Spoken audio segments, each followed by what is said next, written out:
Scene 2, Karma Yoga. Arjuna intervenes. O Keshava, if you consider jnana, that is wisdom, to be greater than karma, that is action, why then do you urge me to do this awful action? Bhagavan says, O sinless one, in this world, 2 courses of spiritual disciplines, sadhana, have been enunciated by me in the past. The sadhana is evolved in the path of jnana for the Sankhya yogi, and it is processed through the path of karma in the case of the karma yogi. You have a right only to do your duty, but not over the fruit of your action. Let not the fruit of the action be your goal, nor should you be attached to inaction.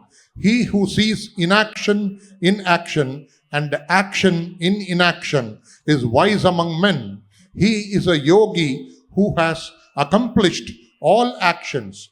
Dhananjaya, relinquishing attachment and maintaining indifference to success and failure, keep performing your duty. Equanimity is called yoga. Therefore, perform your allotted duty. Action is superior to inaction. By desisting from action, you cannot even maintain your physical well-being. At the beginning of creation, while creating mankind along with yajna, Vedic rite, Prajapati, the Lord of mankind, said to them thus, may your tribe increase through yajna. May yajna yield the enjoyment you seek. Foster the devas, forces of nature, through yajna, and may the devas foster you through their blessing. Thus, mutually satisfying and fostering one another, you will attain the highest good. All beings are evolved from food. Production of food depends on rain.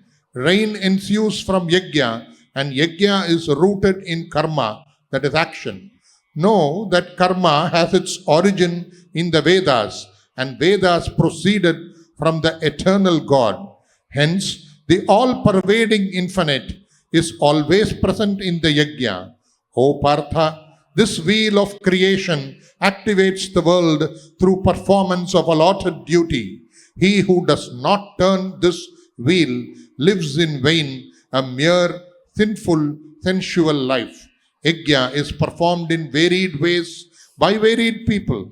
It may be offering material things, performing penance, observance of yoga, and austere vows, and through study of texts relating to wisdom. To attain peace within oneself, many forms of yajna are known from the Vedas. They are all obtained through action of the body, mind, and senses.